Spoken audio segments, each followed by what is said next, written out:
Cultural imperialism and globalism are practices that are used by dominant countries and result in the takeover of vulnerable nations and still has lasting effects today. They are the processes of extending power and influence throughout the globe, which often correlates with some sense of nationalism. Tejano music is a great example of this phenomenon. According to the College Board provided stimulus Lunidad, it states, within the themes and rhythms of Tejano music, one can trace the legacy of occupations and negotiations over power that have marked South Texas. Mexican rancheras and Latin American cumbias collide with German polka and mainstream U.S. country, pop, and hip-hop, often all within the same song. What this shows is how Texas Mexicans have had to adapt and change due to challenges thrust upon them from greater powers. It therefore illustrates how the global hunger for power and influence can impact communities and societies alike. Good morning. My name is Madison Gill, and my presentation will be about the lasting effects of cultural imperialism.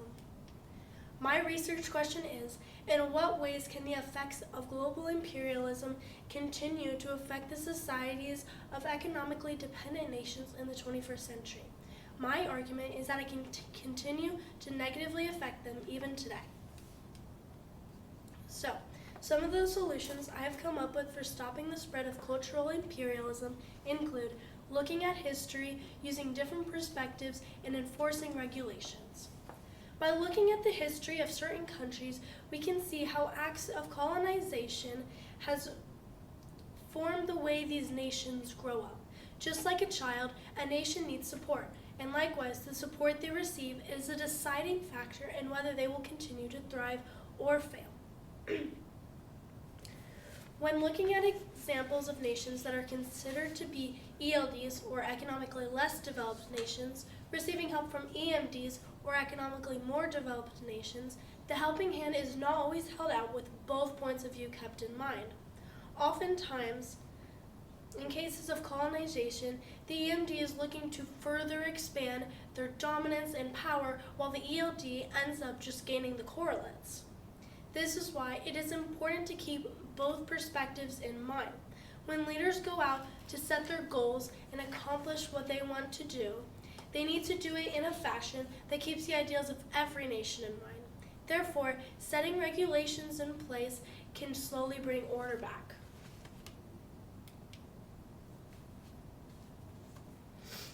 EMDs use their status to control the terms of trade with ELDs.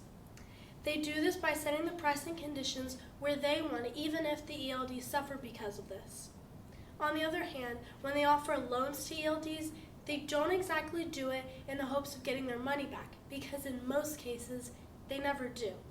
Instead, by inducing these countries to take on debt they know that they can't repay, they then gain more power and more dominance over them. In his article, American economist Michael Perelman writes about how in the past, the U.S. actually set up financial sanctions that limited the amount of international political affairs that other countries could participate in. The U.S. simply did this when they viewed governments, individuals, or businesses unfavorably. In the words of American folk singer Woody Guthrie, some people rob you with a 6-gun, some with a fountain pen.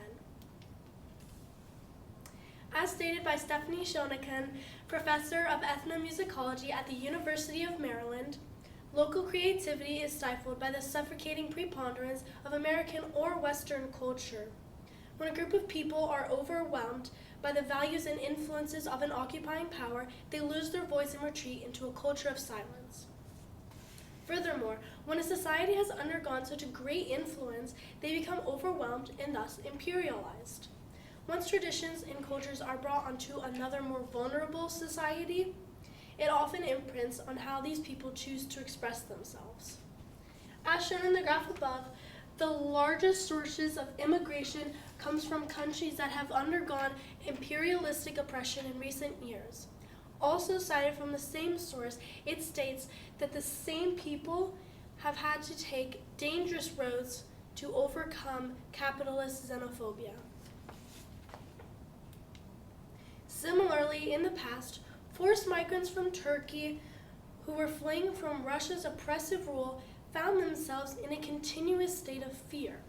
They were scared to participate in pro-Ukrainian rallies because of how their family may be affected back home. So, are they really free if their voices are still condemned even in their new homes? In addition, austerity in Guyana proved to be extremely detrimental to their economy, supporting the expansion of the jobless and straddling the line between providing nothing and the bare minimum. In most cases, most individuals couldn't pay for bus fare, and they could only afford a loaf of bread, a half pound of chicken, or a gallon of rice.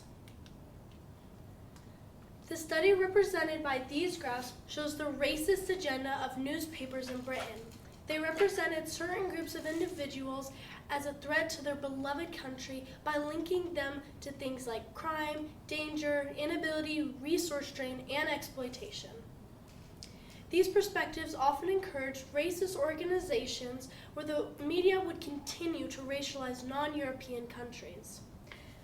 The newspapers supported the idea of superior and inferior nations, and migrant voices were missing from the coverage.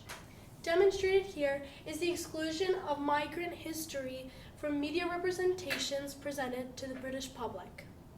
Hence, cultural imperialism leads to oppression and has lasting effects.